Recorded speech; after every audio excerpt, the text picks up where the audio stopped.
And this certainly has to be the most historic telephone call ever made from the White House. Challenger, only seconds after leaving the launch pad, according to NASA, has exploded. It just has the same seats that a normal car has. It's literally a normal car in space. And we're going back to the moon, back to the future, and this time, back to stay. I should tell you that the first mission is scheduled to land on Mars on July the 4th, 1997. We will undertake extended human missions to the moon as early as 2015. We launched a new spacecraft as part of a re-energized space program that will send American astronauts to Mars. We will not only plant our flag and leave our footprint for an eventual mission to Mars. What you're seeing here is a mirage. It is Photoshop, but it has to be. 5, 4, 3, 2, 1.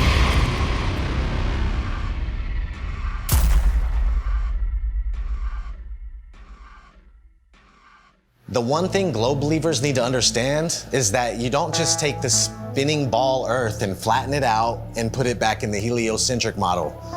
Like it's just the only misfit planet and it's flat and the rest of the planets are round. No flat earther has ever said that. No flat earther will ever say that because it's not what we believe. The Earth isn't a pancake floating in outer space, and you will never hear a flat earther say that. And if you would ever actually take the time to study it for yourself or hear a flat earther through, then you would find that it's much different and things would actually make more sense. They've got the narrative controlled to where anyone that goes to search for this, they're gonna see pancakes floating up in space, you know, and it turns people away. Or they see a snow globe out in the middle of space with water falling off the sides, and they're like, what is this? It turns them away. The mainstream agenda was to push their false narrative, all these hit pieces on flat Earth. 2016, 2017, that was pretty much the end of the YouTube era where we could actually find real evidence, real content. Any search engine, the algorithms are suited to their favor. You're gonna see all the hit pieces, you're gonna see all the stuff that's there to debunk flat Earth. So it's just, it's almost impossible to get the real information. YouTube played their part in it, and not just cherry picking which videos they wanted to show, but deciding whether or not they wanted you to subscribe to somebody. So on several occasions and with several different content creators, I'd press the subscribe button to then find out several days or several weeks later that I couldn't find that content creator, assuming they'd either been deleted or they'd been censored beyond belief. And of course they had been, because my subscription that was previously made was no longer there. And I know that I hadn't unsubscribed to anybody. And then resubscribing, you'd find again that down the line that the same things reoccurred. There's a major campaign by Google and YouTube and all of these corporate lying companies to discredit the flat Earth. Why do they have that disclaimer under every video dealing with the topic of flat Earth, that it is an archaic, antiquated, outdated model that the ancients used to believe in? Of course, the ancients were stupid. They didn't know how to build Gothic cathedrals, and they didn't know how to build cities and pyramids. The problem is, people that think that flat Earth is stupid think flat Earth is stupid because they're thinking of a stupid flat Earth.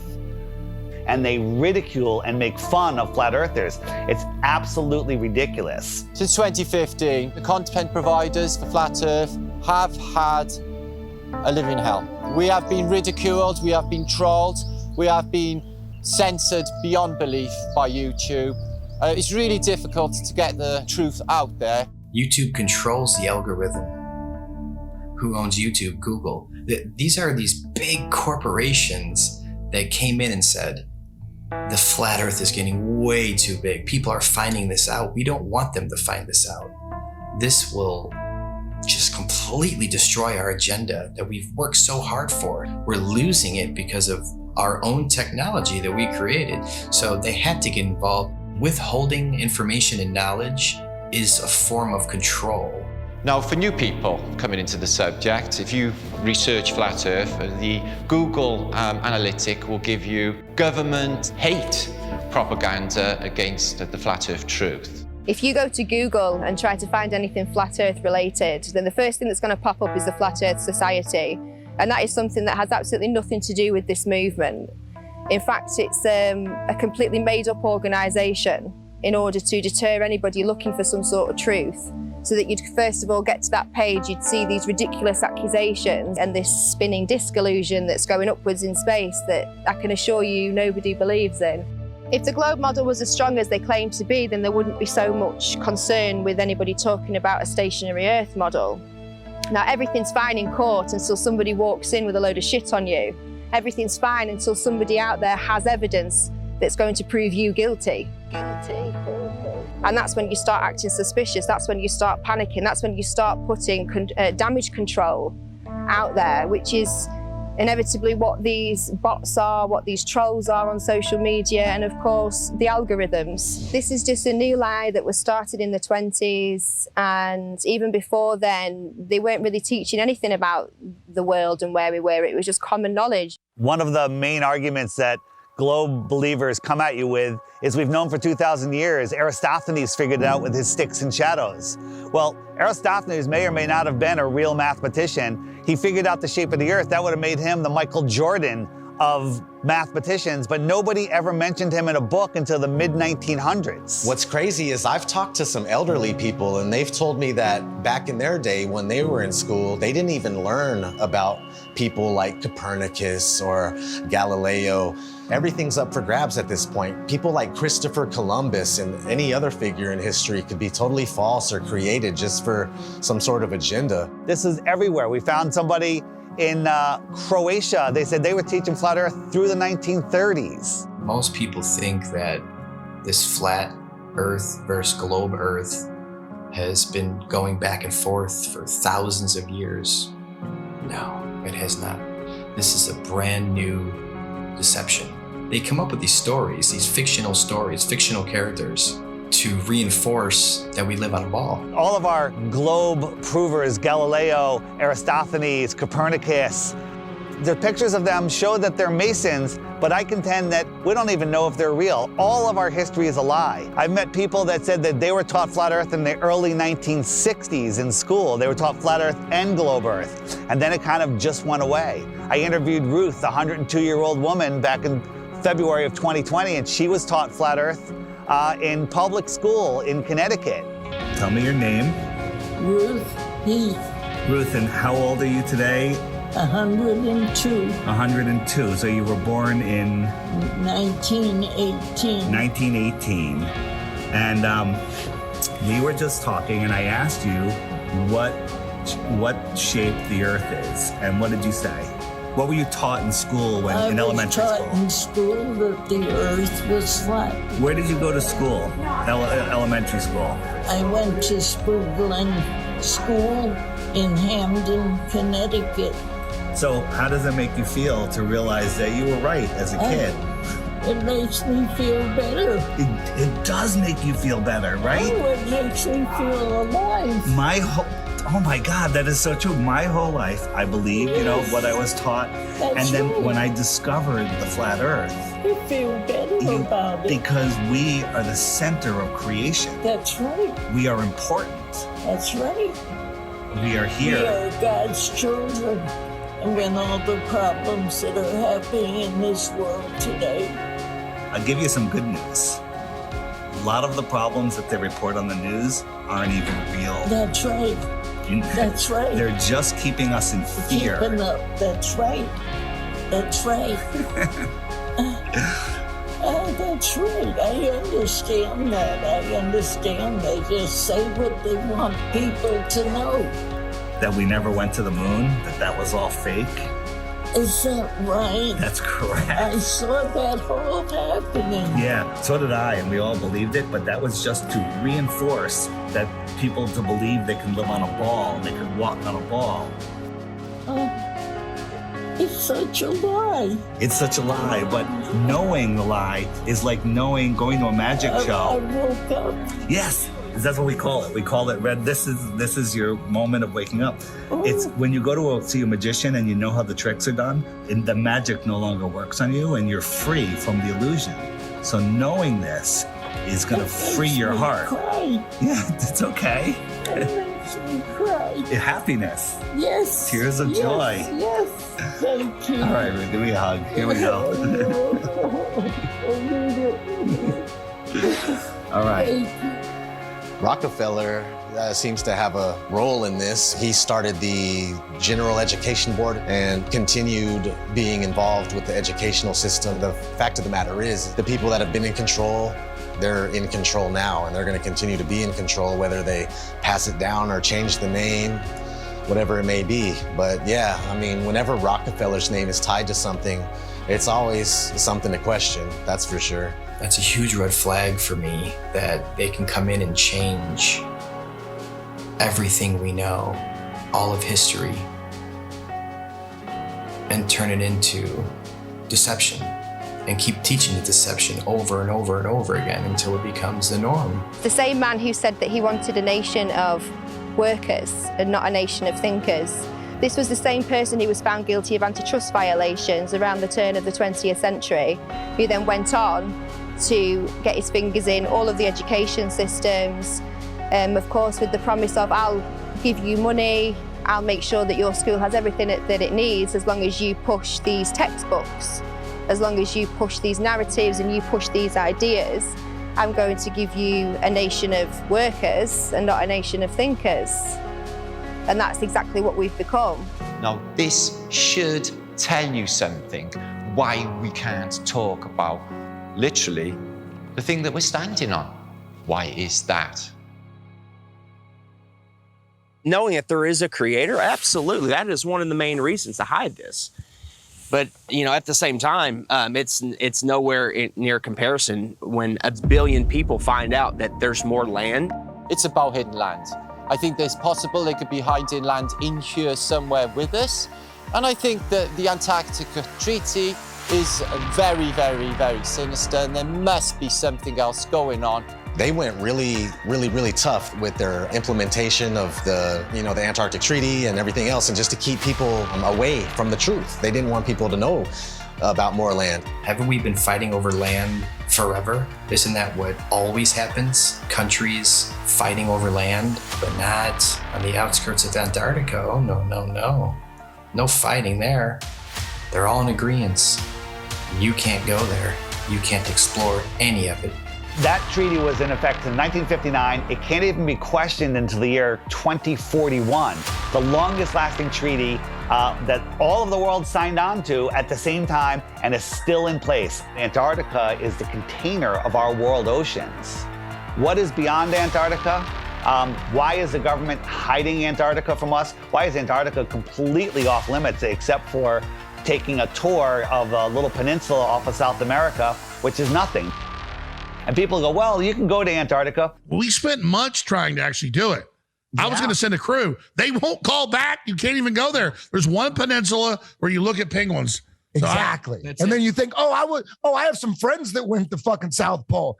Yeah. They put them in that little fucking island with penguins. You can't just saying you went to Antarctica and you walked around it. He's like being in New Jersey and saying you were chilling in California. It's fucking huge. There's about 100 different companies that you can spend a lot of money to go on a little guided tour of just that peninsula, but all of those companies are owned under one umbrella. One person controls them all. They don't let anybody explore Antarctica.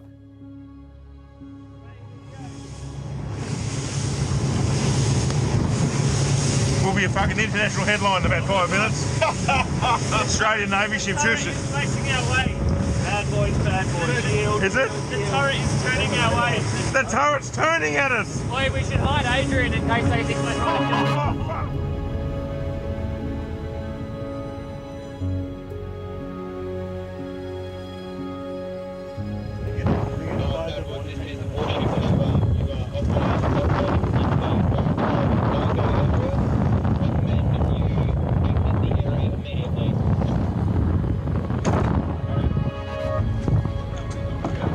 We're just traversing. Is there a helicopter coming at us now? Are we late? I don't know where. Just travel, just go. Just go. You sent out the chopper. That's a drone. Is it? That's unreal.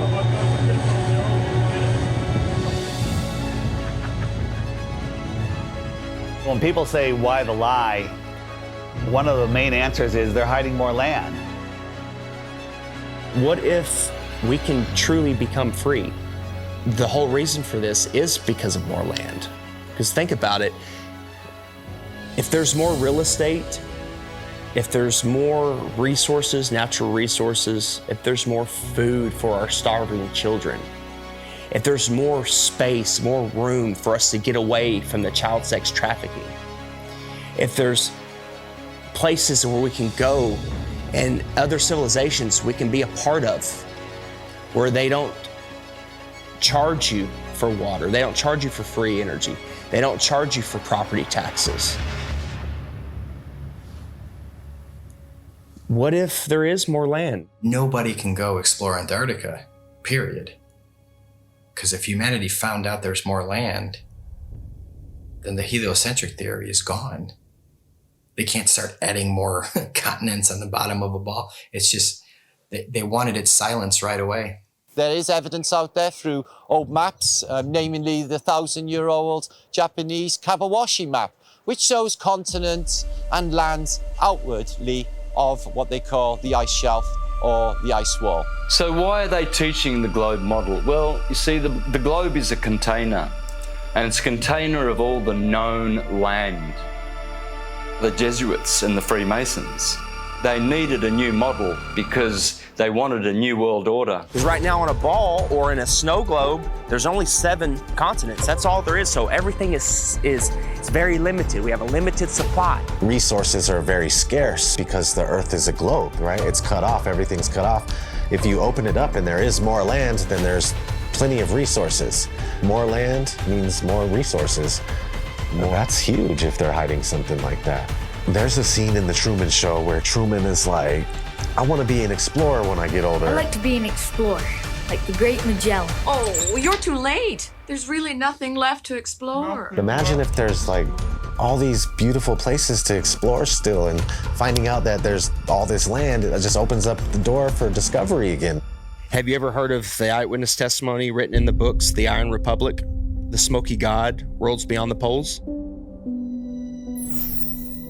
In the late 1800s, there was a series of articles written in Florida Magazine about a politician that was tired of what was going on here, got a big ship and a crew, was exploring Antarctica, and he found a passageway through, and he popped out into the ocean, was lost for about a month. Finally, they found land with a city, and they pulled up, and it was a very advanced, quite different civilization, and very friendly, and they stayed there, and he writes about all the experiences he had there. In the late 1800s, they were talking about more land beyond Antarctica. Remember, the word extraterrestrial means extra land. They're telling you that there's more land in here that they don't talk about. There could be more land in some of the oceans where it's just all blue on the map. Nobody knows. You're not cruising around on big ships or flying over it on planes and looking, nobody's out there charting anything. Have you heard of such a thing as no-fly zones? For instance, you can't fly in certain areas near the Arctic Circle or the Antarctic Circle. The reasons being is because there are lands there that we're not supposed to know about. They don't want those lands to be discovered.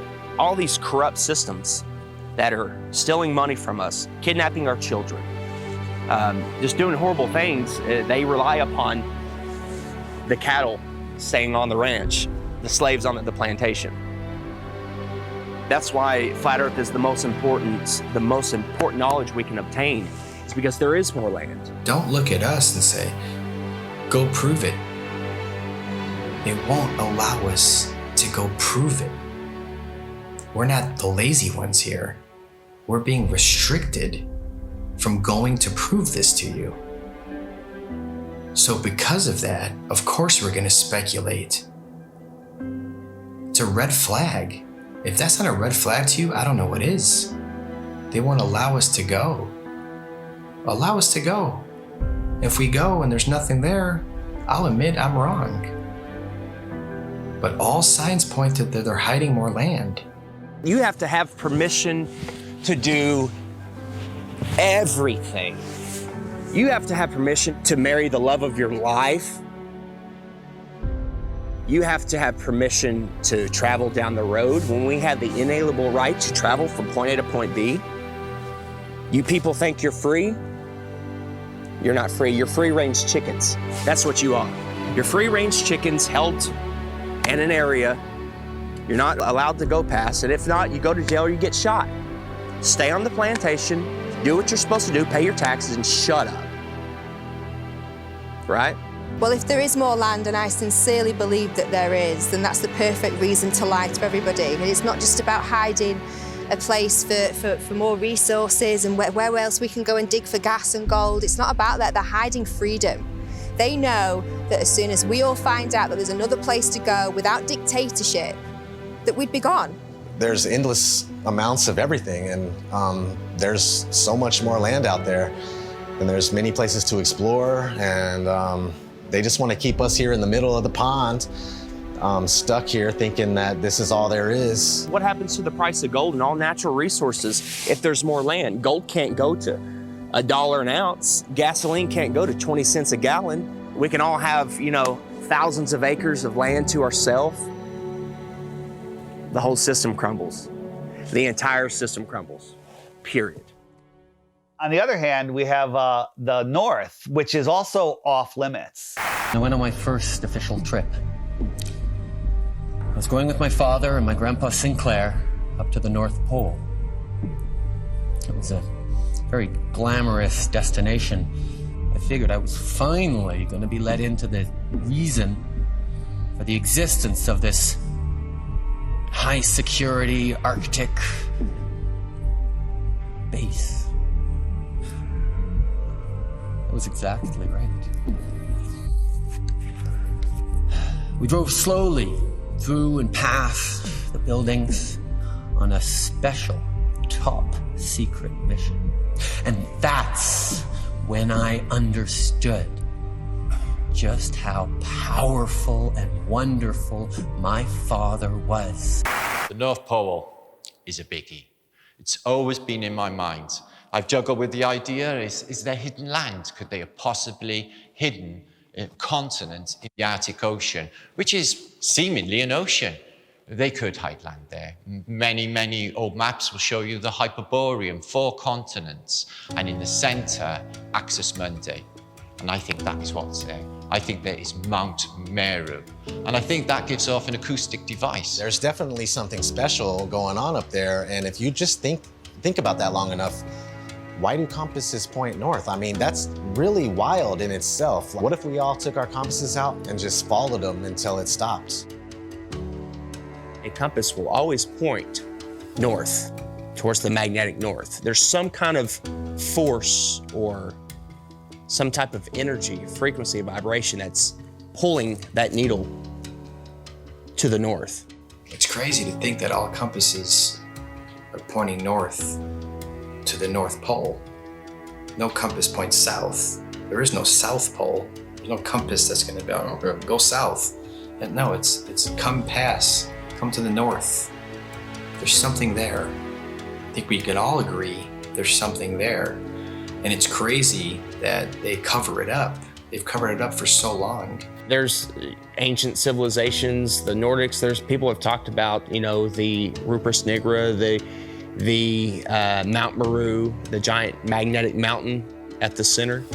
An entire magnetic mass or a mountain that is strong enough to make everybody's compass point north. When I was a kid in school, they showed us a National Geographic video of the guys that were getting to the North Pole, and they just basically made it look so horrible and miserable and dark and cold that no kid ever in his life would go, hey, I want to go to the North Pole. So if you watch any documentary about the North Pole or anybody venturing to the North Pole, all you're gonna find is some dude mobbing on an ice sheet, and he's got a little device in his hand. He's like, 3, 2, 1, North Pole. And that's not the North Pole, man. That's bullshit. I just don't know what this is. It's a map. My father showed me a map like this once. Inside the circle is your world and my world. Many others. No one knows how many. The dark tower stands at the center of all things. And it stood there from the beginning of time. And it sends out powerful energy.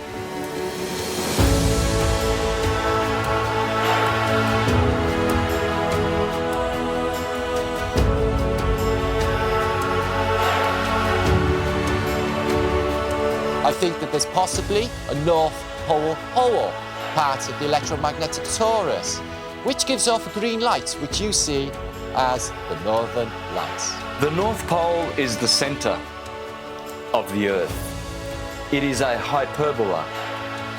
Because we live in a toroidal field solar system, there must be a plane of inertia intersecting it in the middle, and there must be a hyperbola, hourglass, in the middle. In the Srimad Bhagavatam, Canto 5, it calls this Mount Meru. And why are we not allowed to go anywhere near there? Well, simply because you cannot go there. It is a magnetic toroidal hyperbola. Therefore, there is no way that you can fly anywhere near the North Pole in the center of the Earth. Admiral Richard Byrd said he found more land in the north as well as the south. There's a book called The Smoky God of a father and son that ended up finding more land in a race of giants with technology beyond your wildest imagination. Cartographers have charted, maps with land in the center, where all compasses point. There's just a lot of evidence pointing to more land. So yeah, 100%, I would put my life on it that there's more land at the north. It's just as heavily guarded as the south. Can't go check the north and yeah, let me go check. I'll take some pictures and videos and come back. You're not even gonna get that close. You're gonna be turned around, the same as the south. All the way up until the 1600s, they had 4 land masses around the North Pole region. And right after the 1600s is when it slowly started disappearing until finally it was all gone. And you can verify this for yourself if you just go back before the 1600s and look at maps of all sorts. You'll see these land masses on each one, and then sure thing, these land masses just started being deleted from history. So what are they hiding at the North Pole? If we sit back and observe all of this evidence, this eyewitness testimony, the verdict would come back guilty. It would come back guilty. Okay. You are moving 1,000 miles an hour as Earth rotates. You are moving 18 miles per second in orbit around the sun, and you don't feel any of that. Okay? Okay. You don't feel any of that. If it's trying to fling you off the Earth, okay, but the force of gravity is resisting back, by what force is it trying to fling you off? That upward centrifugal force subtracts from the gravitational force that the Earth is trying to put on you. It subtracts. Okay. So Chuck, what do you weigh here and now? 192 pounds. Yeah. I'll give you the 190 pounds, okay? Okay. So if you do the math, you run to Ecuador, because we're in the Western Hemisphere, so let's stay there. You run to Ecuador, you will not be 190 pounds. You'll be like 185 pounds. What? That's how significant it is. That's if I did my math correct, and I think I did, there are pounds less that you weigh for living on the equator than for living anywhere else, simply because the spinning Earth is trying to fling you off. Nice. Yes. Yes. If the Earth is spinning at 1,000 miles an hour in a curved trajectory, we're dropping at a rate of miles per minute, but somehow none of that inertia affects these rocks here, which are perfectly balanced. The fact is, the Earth is stationary, and that is scientific, not pseudoscience. In 1879, George Airy, astronomer royal for 49 years, who did a telescope experiment and proved that the Earth was stationary. Then we have Parallax, also known as Rowbotham, who carried out an experiment in the late 1800s on the Bedford Levels experiment, where he went at a distance of 6 miles, which should have showed up some sort of curvature of around 16 foot. No curvature, was seen at all. Then we have Michelson-Morley and Sagnac in the early 1900s with their interferometers using light instead of telescopes this time. And with their interferometer experiments, they proved that the ether over the Earth, the field, is moving and the Earth is stationary. We also had Michelson-Gale. They did an experiment in the 1930s and proved that the Earth is stationary. One of the greatest science experiments of all time, in my opinion, is from Marconi. Marconi in 1901 set up transmitters to send radio waves, like signals, wireless signals across the ocean, Atlantic Ocean, okay? So he has one set up in Europe and one set up in Canada, okay? And they're sending signals, I think the letter S was the first one, boom, and it worked. Almost 2,000 miles across the ocean, they got the signal. There's no curvature. You're talking about 600 miles of curvature between the 2 points, but it worked because all water's level. I don't even know if he was trying to talk about that at the time. It was just more about his technology that he was coming out with. And have you learned about that in school? No. Then we have Pierluigi Ghina, a colleague of Marconi.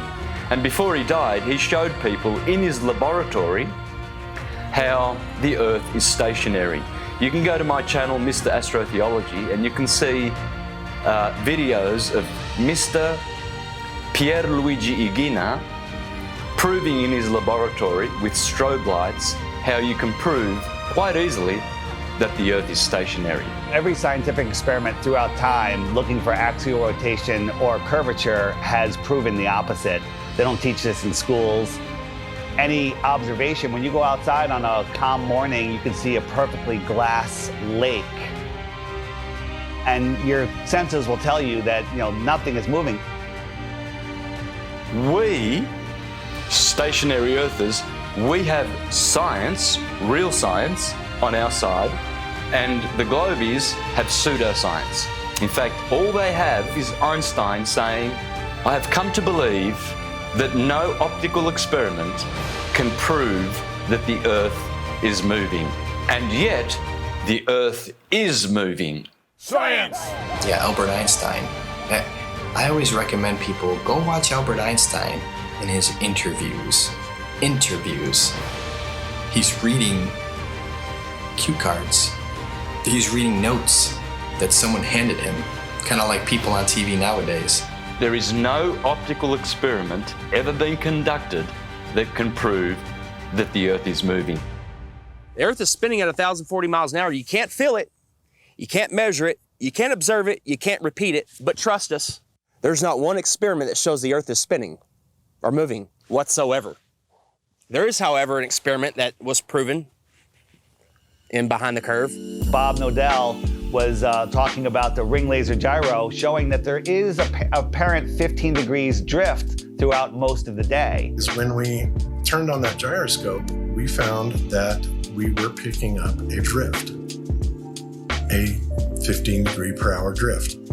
And this was taken out of context. It was later, the experiment was done at a higher altitude and it showed a different rotation speed, which absolutely proves it's not the Earth that's moving, that it's the ether that is spinning above us. Netflix is mainstream. Netflix is the alternative mainstream narrative.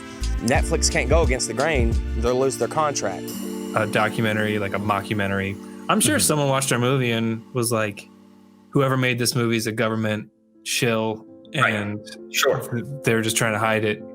Netflix is in on it, trying to hide it. Yeah, he accidentally proves that the Earth is round. It was the biggest mic drop. It was the biggest mic drop, and I love that you kind of cut it. The thing is, we have technology that is outrunning their lies. Now we have time lapse. Ooh, imagine that. We have time lapse where we can point at the sky, and year after year, day after day, hour after hour, the sky's spinning.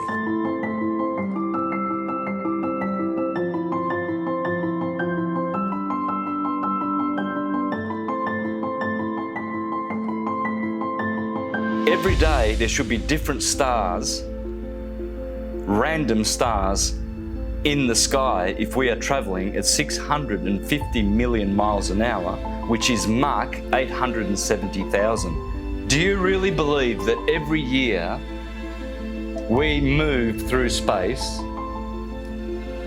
at 5.5 trillion miles every year? And yet every year the same stars keep turning over our Earth. Aries, Taurus, Gemini, Cancer, Leo, Virgo, Libra, Scorpio, Sagittarius, Capricorn, Aquarius, Pisces, year after year after year, and yet none of those constellations distort, change shape, get brighter. There has never been, in recorded history, we have never seen any star get brighter or dimmer or any shape of those constellations which are still recognizable today as they were thousands of years ago. They never suffer any parallax or distortion. Polaris has never moved in all of recorded history. Point your camera up at Polaris and do a time lapse and watch God's perfect timepiece spin above you.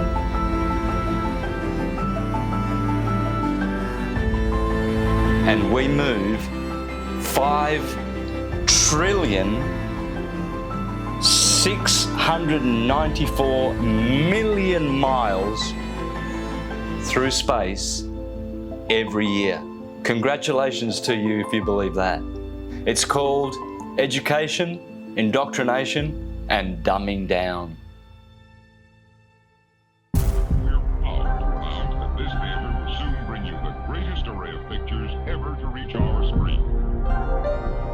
If you look back in history, you got Universal, their company. They started off with a logo with a globe in it, but it wasn't until like the 1920s that they actually had the motion one where it was a spinning globe. And they actually had an airplane in the early ones, like leaving a chemtrail that said Universal, which is kind of funny. Nobody has been high enough to even see what it looked like. They were definitely trying to instill the image of a globe in people's heads because obviously early on in the movie industry, they were one of the most popular companies to make movies, so people were going to the theater and seeing this globe. So they're showing you a globe before every single movie to program your mind. They were showing this globe before they even went up there to see what it was.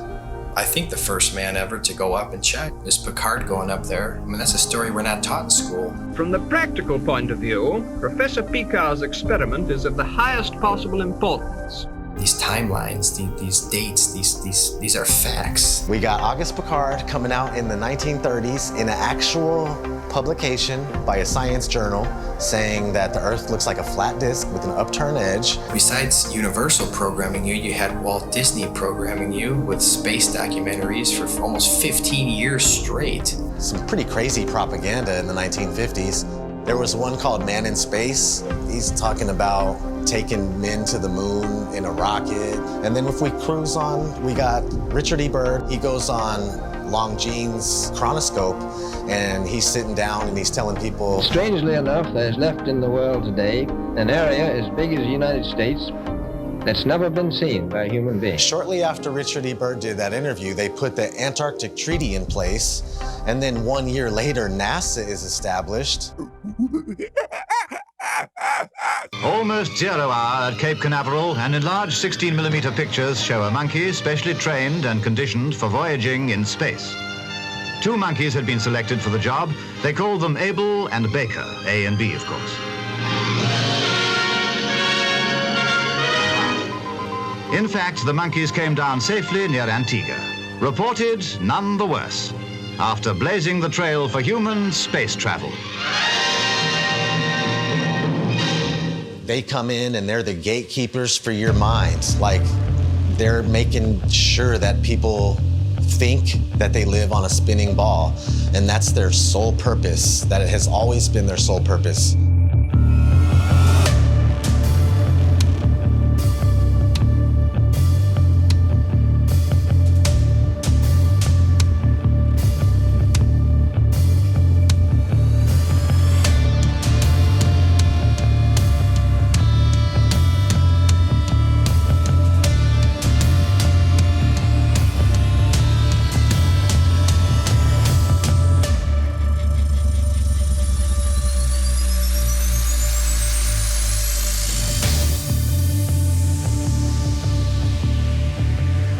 is the magic of engineering. I would wear a mask on my face in a nanosecond, but unfortunately we lost the technology.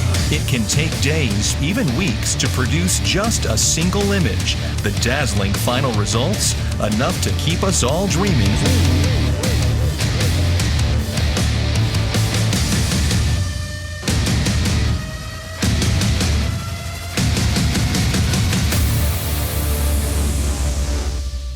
NASA is hiding the frickin' flatness of the Earth. Why? It's okay to say, I have a fisheye lens, right? Because yeah, fisheye lenses are useful. You know, you get more, in architecture, or, realtors use them. But when you're doing it too much and you're not really coming out and saying why, questions build up.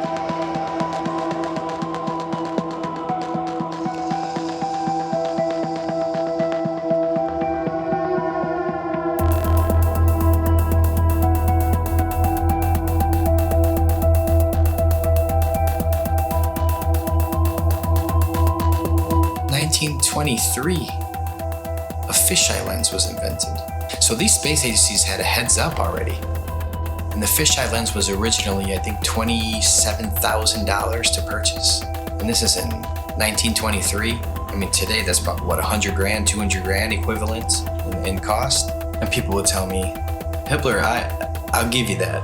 NASA is a lying government entity, right? But what about Red Bull?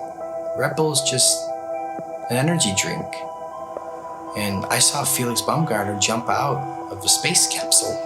Flat Earthers did a great job of debunking that. Of course it's a fisheye lens, it's not even a question. What most people don't know is that Neil deGrasse Tyson, the science priest of modern day, that everybody loves and they listen to him. Oh, he's so smart. Well, he is a smart man in the sense of he knows that we debunked the shit out of that. And that dude who jumped out of a perfectly good balloon, Felix Baumgartner, edge of space jump. Now, I don't. It's he wants to. I don't have a problem if he does it, but the honesty of it would greatly diminish what I think people thought he was actually doing. And not only that, they made sure to photograph him standing there with a really wide-angle lens, which curves horizontal lines. So in the photo, you see this curvature of Earth's surface, and he's like, wow, he's in space, look at that. No, he's not. At that height, you don't see the curvature of the Earth. You just don't. That stuff is flat.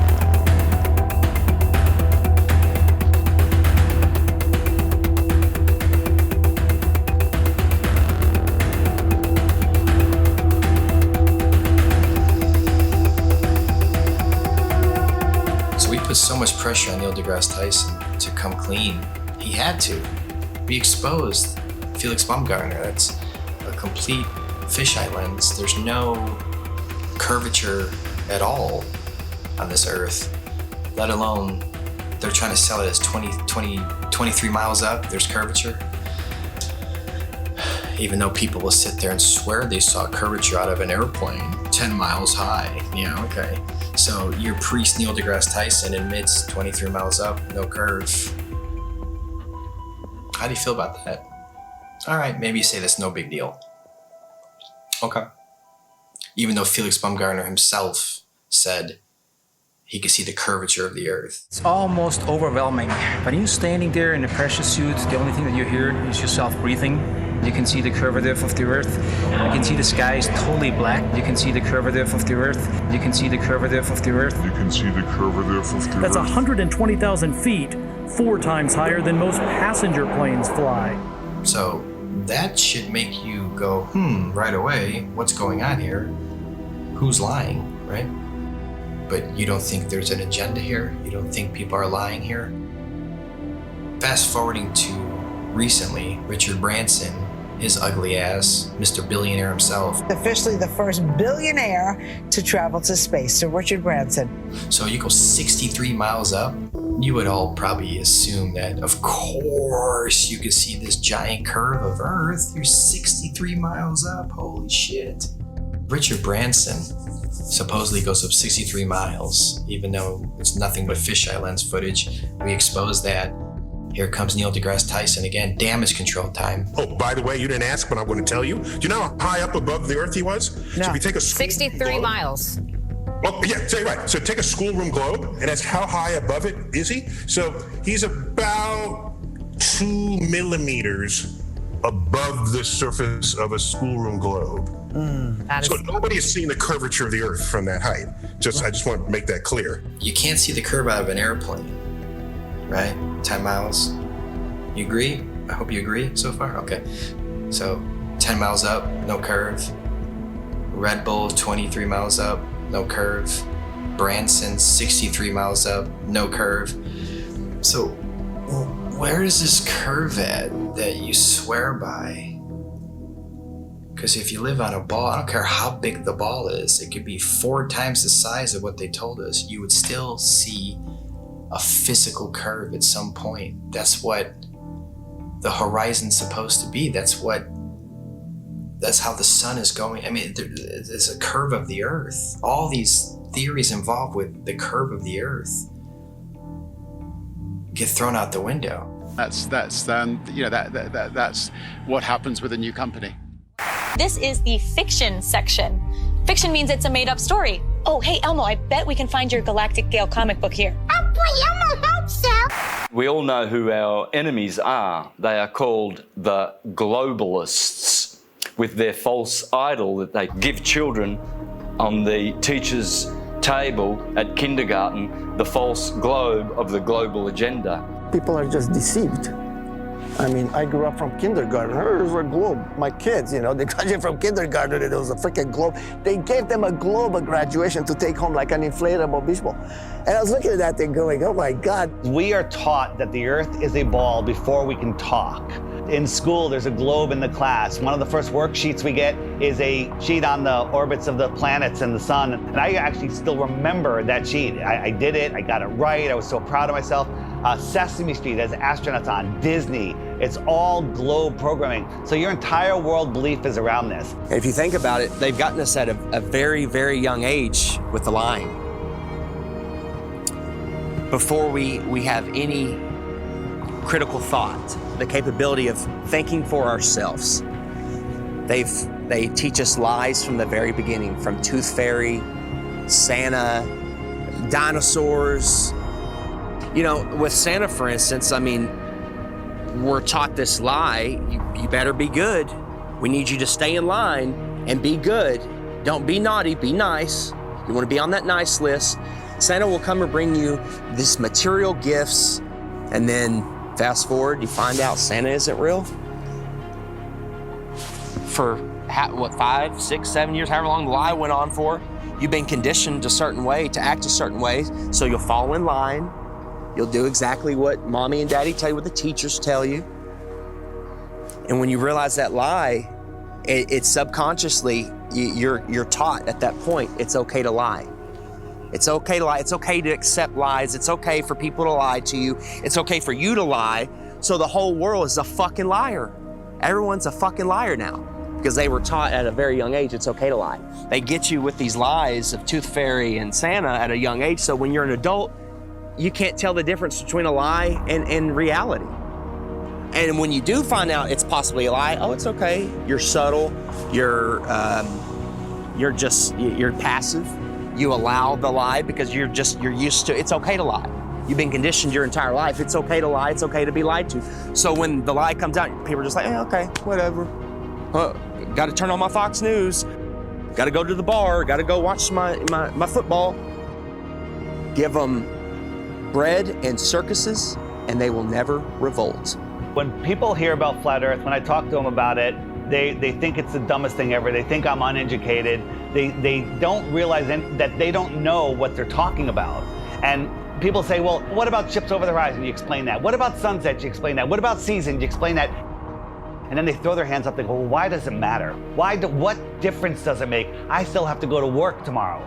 That's right where they want you. They want you working in your slave job. They want you obeying orders, doing what you're told, and living paycheck to paycheck, and just not realizing where you are. The truth is, we're not spinning out of control, lost in space, where an asteroid could take us out. They want us believing we're running out of fuel. They want us to believe we're running out of food, when anyone can go and get a seed, stick it into the ground, water will fall from the sky, and food will grow out of the ground.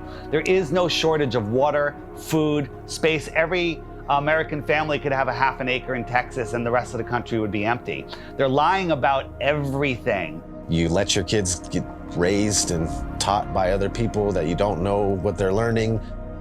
Everybody's disconnected. There is no harmony or anything going on with human beings. We're all scattered, disconnected, and pretty much what they're doing with teaching us this whole lie about the Earth being a ball, and you're flying through outer space, and dinosaurs used to roam the Earth, and if these powerful beings could get wiped out by a comet, then what are we gonna do if a comet comes? We're done. So the heliocentric model not only manages to keep us all completely worthless floating amongst the stars in space, but it also keeps us in fear that we're either going to knock into something in the future, or there's going to be something that then bangs into us that causes some sort of horrendous collision and we're all going to die, or maybe, you know, some cartoon satellite has found another planet where there could be like flesh-eating monsters on there, and it's, you know, some sort of crazy shit that they throw down your face and try and say, you know, this is, as well as everything else that you're scared of, keeping your house, keeping your health, keeping your family together, there's also a chance as well that some rock may fall from the sky and kill you tomorrow. And another thing people don't know is that not only in 1920 did Rockefeller change all the textbooks and come up with his own agenda of what they want you to know, but there was a man named George Lemaitre. I felt like, you know, Einstein passed the torch to him or something. They were good friends, apparently, and George Lemaitre was a Catholic priest. Yeah, a Catholic priest. And in 1920, he said, hey, we came from a Big Bang. It's all about 1920 was a crazy year, huh? 1920, they said we came from a Big Bang. We exploded from nothing. Well, how do you prove that? Well, no, you can't, but that's what was stated. So here's this Catholic priest where, in my opinion, they knew that even though non-religious people knew the earth was flat and stationary, they were trying to just call flat earthers at that time. They're flat earthers, they're all religious people. So let's bring forward a Catholic priest. Look, he's not a scientist. He's not government, he's a priest. He's Catholic, he's holy. This is brand new. This isn't thousands of years old. This isn't the Big Bang's been around for thousands of years. Heliocentrism has been around for thousands of years. No, they create fictional characters, Galileo, Copernicus. They create characters to support the New World Order, their agenda. The way they change the entire school system and structure of what we know and all the information and knowledge that we obtain. If it's false, then yeah, they got their goal. A nation of workers, not thinkers. No one thinks. What's the circumference of the globe? I have no idea. How fast is it spinning at the equator? Don't know. How fast is it orbiting the sun? Cody? You have glasses on. You should know this. How fast is the sun moving? Man, you're asking some questions I'm not ready to answer. But see, this is the point. You guys laugh at flat Earth. But one, you don't know what flat Earth is, and worse is you don't even know what your own solar system is. They don't know their own model. You can ask them, what's the radius of the Earth? How was it found? What's the speed of the Earth around the sun? How fast is the Earth spinning at the equator? How fast is it chasing the sun? How many miles does it go a year? How far is the sun? They don't know any of these things, but yet they defend this and they ridicule and make fun of flat earthers. All the things that I was patronizing and condescending and going, oh, sloughing off, that's not worthy of me. They rose up to eye level. And I remember saying, boy, the world is flat. I'm looking it in the eye. I see further, I see wider, I see clearer. I settled on near infrared, like some of these cameras can be converted to near infrared, you know? So then I started taking photos, and since I was doing a lot of flying, I started going up, and boom. I was actually amazed to see the incredible flatness that you get from high altitude. Everywhere I looked, there was like clues that the Earth is flat. And I was like, this is blowing my mind. Everywhere I looked, the Earth is flat. And NASA is lying about the curvature. So I said, something is eerily wrong over here, man. When I saw across the Gulf, right off the coast of Texas there in Louisiana, I was flying to Orlando, and I saw all the way out in the distance, and you could even see the rays of light at a different angle. That tripped me out. But if you really go up high, then you realize, oh my God, the Earth is extremely flat. This would be impossible on a globe. There is no 8 inches per mile square. Equation for curvature of 8 inches per mile squared has been debunked over and over again. The flat earthers with their P900s and their P1000 cameras are constantly seeing things way off beyond the supposed curvature of Earth. In fact, many tests have been done with lasers, cameras, filming mountain ranges 300, 400, 500, 600, 700 miles into the horizon, which are visible and shouldn't be visible if we were living on a globe. This is how much distance he covered with his camera, and he could see from here the Rocky Mountains. There you go.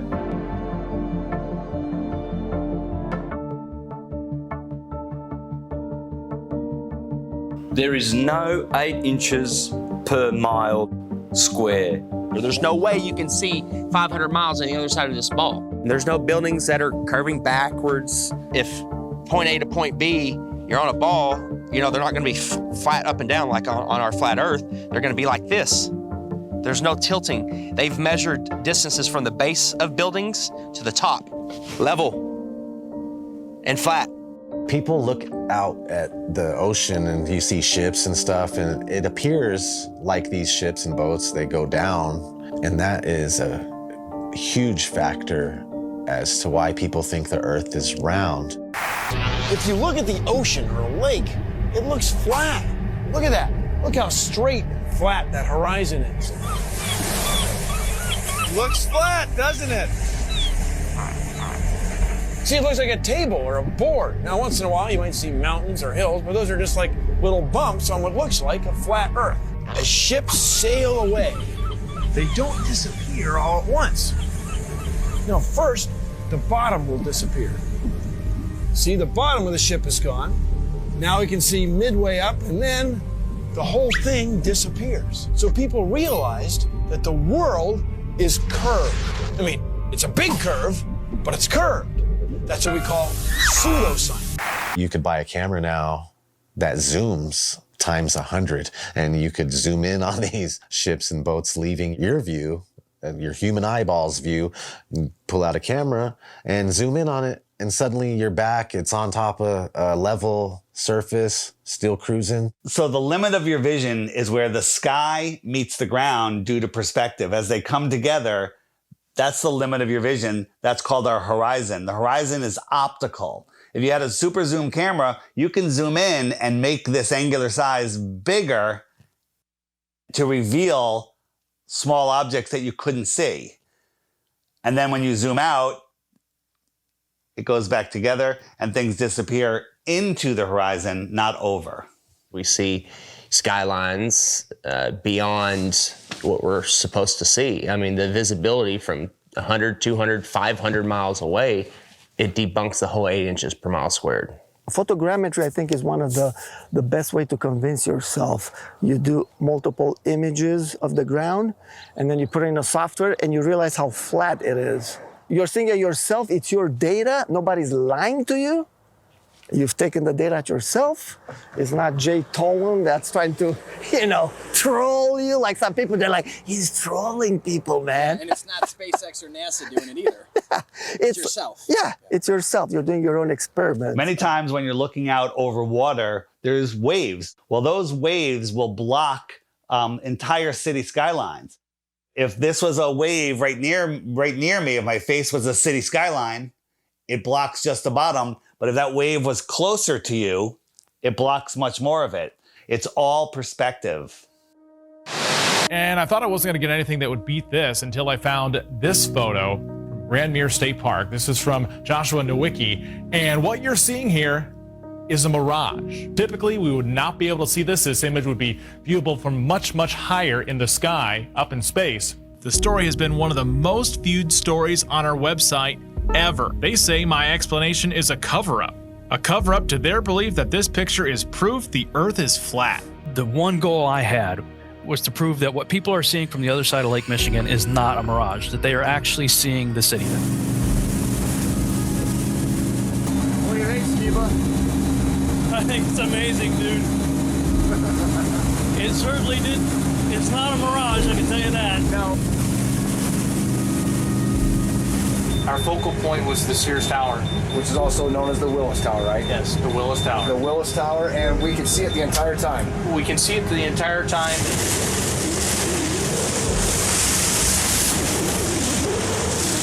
That's not a mirage. That's not a mirage, whatever you're looking at. See it? Yeah. That's that. It's an aberration.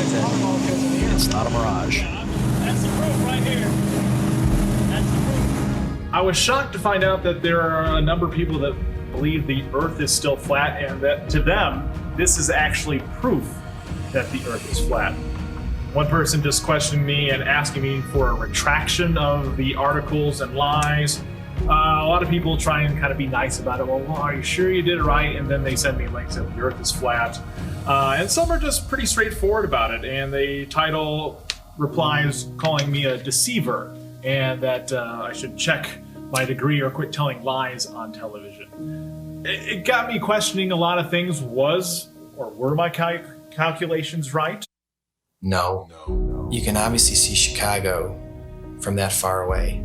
It really is the Chicago skyline.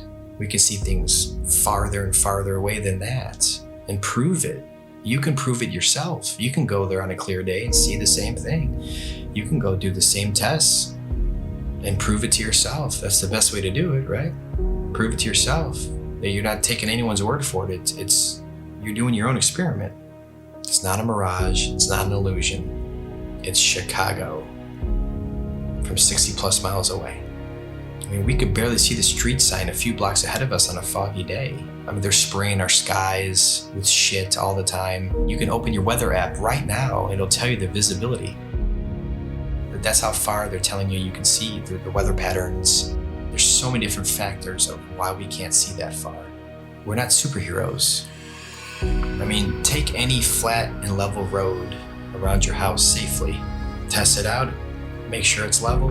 But you take your camcorder and you bring it all the way down to the ground and you zoom in and you see all this distortion and it kind of vaporizes and globe heads want to act like this bridge is bending around a curve and there's the curve. It's like, no, it's an optical illusion. That's all it is. This has been replicated many, many times. There is no curvature. Stop fooling yourselves. And even something like the sun, when it goes across this huge plane, it sets and it disappears due to perspective. So you're seeing it come and go on such a vast plane. It's so huge that the sun could come through and go so far away that it just goes out of your view and behind so many false horizons, i.e. mountains, trees, forests, city buildings, just really tall things. Keep in mind, the sun is much smaller and close.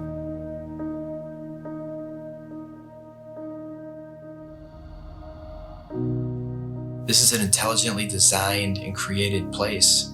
As the sun, moon, and stars are rotating around, knowing that we can only see a certain amount of light, I think like 1%, there's only so much light our eyes can actually see. Unless you're on like DMT, I'm sure you can see way more lights. But naturally, we can't see that many lights in the sky. All ancient civilizations spoke about other bodies, other lights in the sky that may or may not be visible to us at any given time. It's crazy though, when you see solar eclipses, you don't see the moon at all. I remember as a kid, I like, where's the moon now? And it's like you just see this black circle and then everything goes back to normal, it seems like. It's like, what the heck just happened? On the total eclipse of the sun, the shadow that the moon casts on the earth is only 70 miles wide. That is impossible, but then they come up with umbra and penumbra, and it's just stuff to confuse your mind. We have an infinitely far sun sending diagonal rays from the side and straight rays from the middle, and where they cross each other. It makes absolutely no sense. I went live a few years ago on YouTube during the 2018 eclipse in the United States.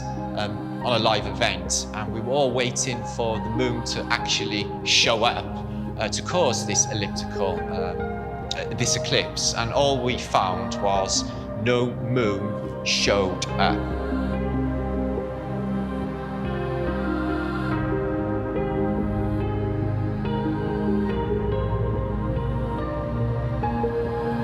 So that blew my mind, to think that there was actually no moon visible, yet this effect of the sun literally being covered by an object I had witnessed. Why can't we see the moon approach the sun, eclipse the sun, or exit the sun? And we don't. We just see a black circle eclipsing the sun. We never see it next to the sun. Now people say, well, it's because the sun is so bright. When the moon is totally eclipsing the sun, you should be able to see the features on the moon. You should be able to with a regular camera, with your regular eyes, with an infrared camera, but it has never been seen. There's only been anti-flat earthers that will fake an image and fade it into a picture of the eclipse. There's no video of it. Think about what an amazing video would be if they could film it from the International Space Station or from the moon itself. Never happens, because I don't believe the moon that we see is what's eclipsing the sun. There's lots of ancient mythology about other dark bodies. There could be anomalous bodies up there. They're not actually visible to us. A celestial body that we perhaps can't see, because there's on the spectrum of light, we can only see 1% of all the light rays, gamma rays, X-rays. We can't see these certain frequencies and energies and lights. What happens is the sun is eclipsed by the so-called moon, but it's not the moon, it's actually the north node. There's been, times documented in the past where there's, this eclipse, and the moon's supposed to be eclipsing, and there's no moon anywhere in the sky. Nowhere. Anywhere. That makes absolutely no sense. So there's got to be another celestial body. The oldest ancient symbols, and it's the black sun, a celestial body that we perhaps can't see.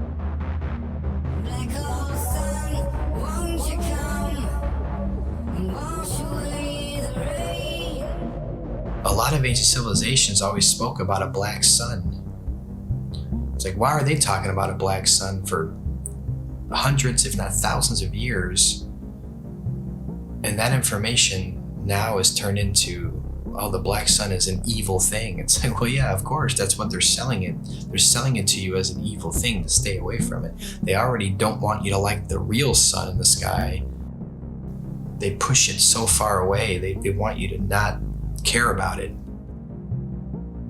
There's a reason it's close to you. There's a reason it's here for us. There might be more suns and moons on the outskirts of Antarctica, on the outer lands. There might be more suns and moons. There might be more suns and moons in our world here, but we just can't see it.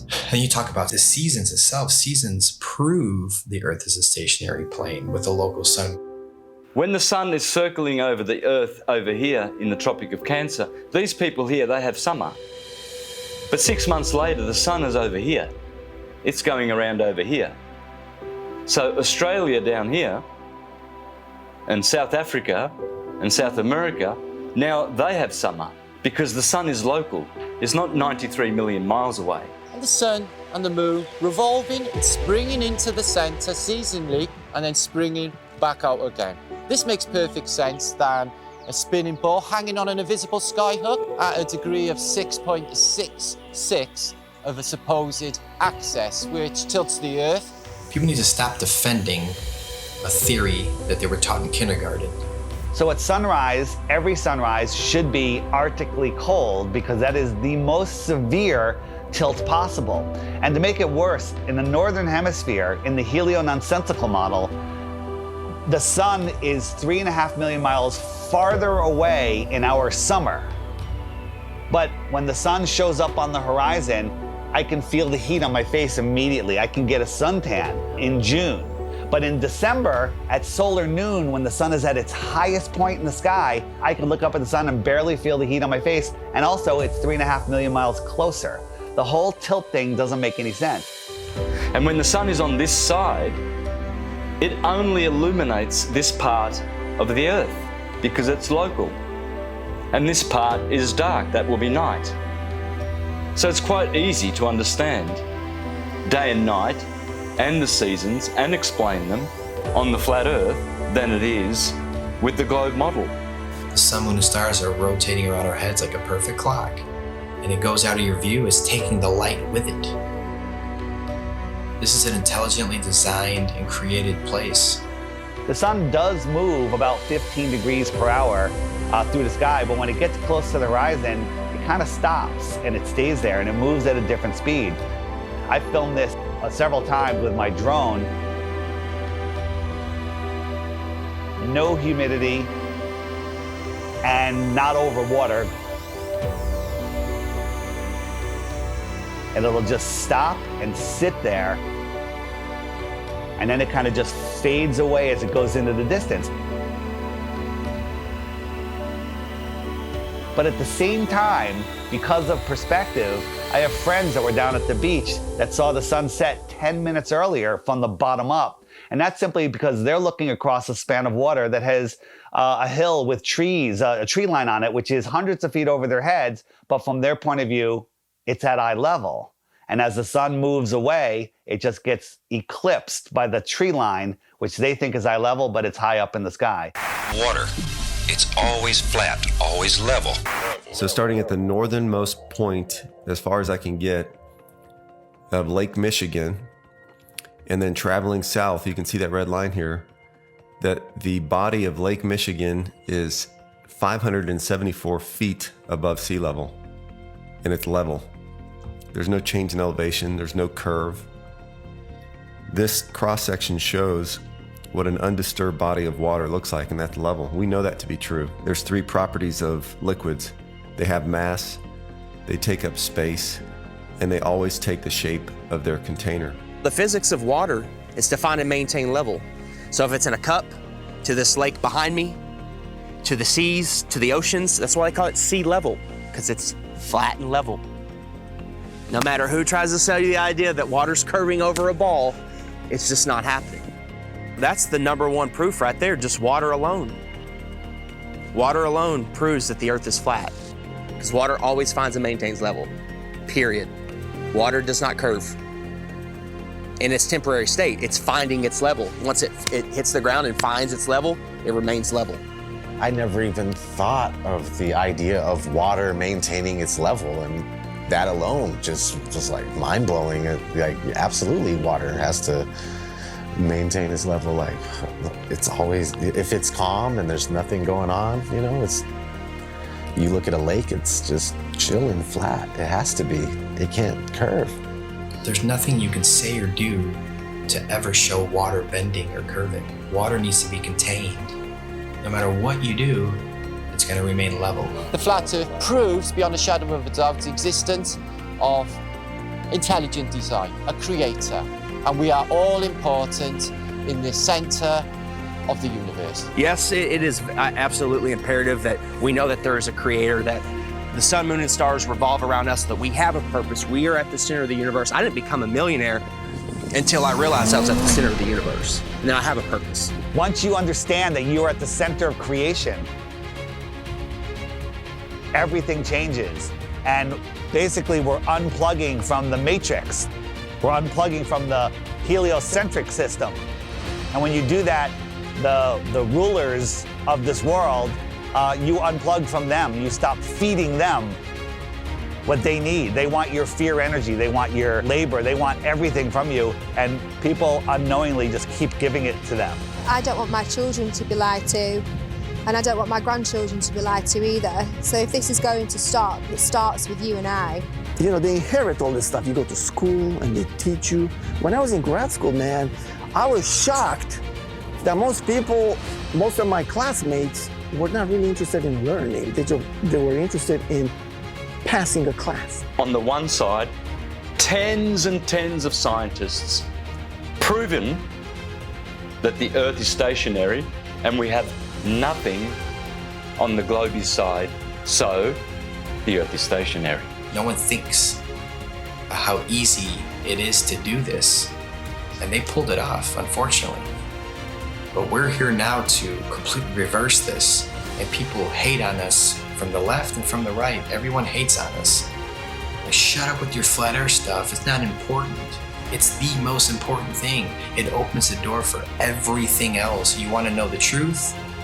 You have to know where you live.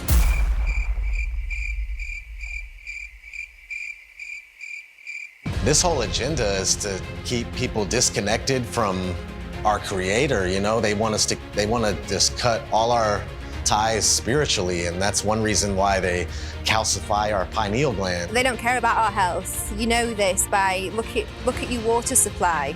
Even the water that you'll drink yourself when you go and buy bottles of it, it's got chlorine in it, it's got fluoride in it. These are all chemical waste products that they then rebrand and put in our drinks and tell you, oh, well, it cleans it.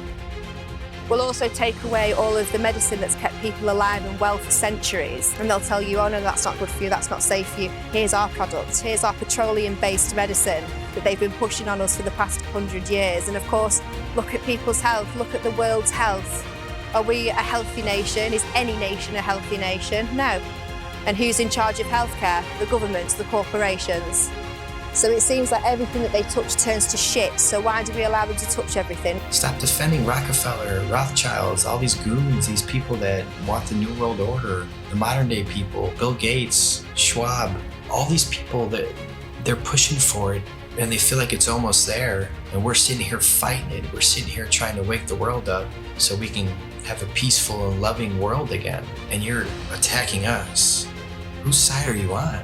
We're trying to take these evil entities down that suppress our knowledge. We're trying to give knowledge back to the world so we can become powerful again. If there's more land, if 1 billion people found out tomorrow that they can all go to outer land space and visit other tribes and civilizations and explore technology and animals, the whole system would crumble. And I know there's a lot of people out there, celebrities, people with big shows, big names, with big followings that know the truth of this world, and you're keeping quiet just to protect your little empire. Well, now it's time to say something because the empire is falling. If we don't do something now, all of this is going away, and they're taking over this world. So speak out. It just takes one celebrity, one person with a big following, and then it goes viral, and then the entire system collapses. All of this world control is based on the heliocentric lie.